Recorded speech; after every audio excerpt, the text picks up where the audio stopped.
ये Valentine day आप कैसे मनाते हैं? क्या है इसमें? ये किसकी परंपरा है? ये कहां से खड़ा हुआ था? इटली के जन्मे हुए एक व्यक्ति थे, कट्टर ईसाई थे, सेंट वैलेंटाइन बन गए थे। उन्होंने एक लड़की के साथ शादी की थी। वहां के राजा को यह नागवार गुजरा था। वे उन्हें ईसाइयत से और इस प्रेम से तब्दील करना चाहते थे। 14 फरवरी को उनकी मौत हुई। उनकी याद में वैलेंटाइन डे प्रारंभ हुआ। आपके कौन मरा जिसके लिए आप वैलेंटाइन डे मना रहे हो? कौन सा इतिहास आपके घर में रचा गया कि जिसके लिए वैलेंटाइन डे मना रहे हो? शादी का दिन बना लेते, और पति और पत्नी का प्रेम तो सदैव होना चाहिए, प्रतिपल होना चाहिए। वो मात्र चमड़ी का नहीं होना चाहिए, वो दिल का होना चाहिए। हम सब चमड़ी के पुजारी हैं, इसलिए आप में से बैठे हुए लोग माफ करना, साधु हूं, जिन शासन का और आचार्य हूं, फिर भी बोल रहा हूं। हम सब चमड़ी पसंद करने वाले लोग हैं। हम सब खूबसूरती सिर्फ देखते हैं।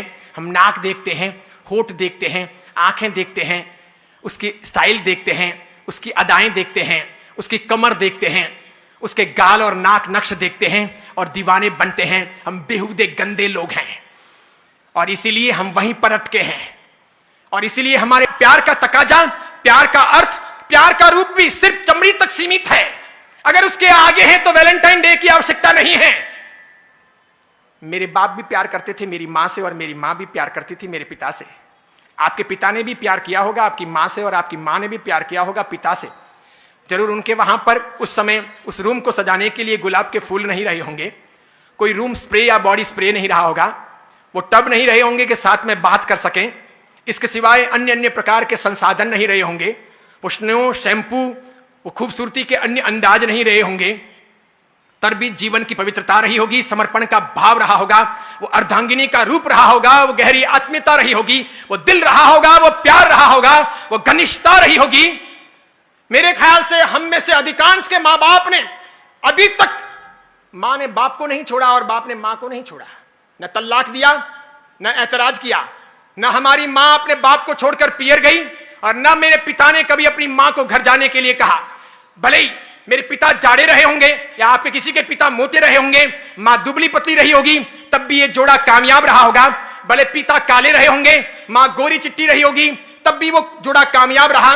भले मां लंबी रही होगी, पिता बिल्कुल ठिंगू रहे होंगे, ठिंगने रहे होंगे, तब भी वो जोड़ा कामयाब रहा। भले पिता अक्कल वाले रहे होंगे, मां अनपढ़ रही होगी, तब भी वो जोड़ा कामयाब रहा। आज तो हम इंच इंच देखते हैं, सेंटीमीटर सेंटीमीटर देखते हैं।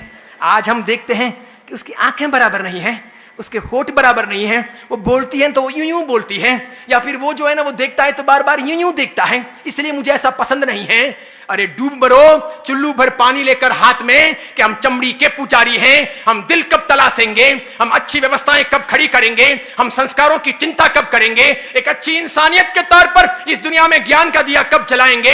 अरे सब साधु तो बन नहीं सकते ये मैं मानता हूं, सब साधवियां हो नहीं सकती ये मैं मानता हूं। शादी करना आवश्यकता है जिंदगी की, हर कोई त्यागी बनकर के इस मार्ग पर आएगा नहीं। अधिकांश लोग गृहस्थ जीवन ही पालेंगे तो पाणी ग्रहण होगा, विवाह होगा, और विवाह के बाद कौन क्या करता है ये मुझे कुछ कहने की और पढ़ाने की आवश्यकता नहीं है। इसलिए गृहस्थ धर्म है, गृहस्थ जीवन है, गृहस्थ एक आधार है। इसे महावीर ने अलग से एक परंपरा कहा है, एक धर्म की व्यवस्थाएं दी है। लेकिन महावीर चमड़ी के आधार पर बातें करने वाले या चमड़ी को प्रमुखता देने वाले इंसान नहीं। उन्होंने उससे ऊपर हट करके न्याय, नीति, प्रामाणिकता, पवित्रता, प्रेम, भाईचारा, लगाव, मैत्री, आत्मीयता, सबकी बातें की।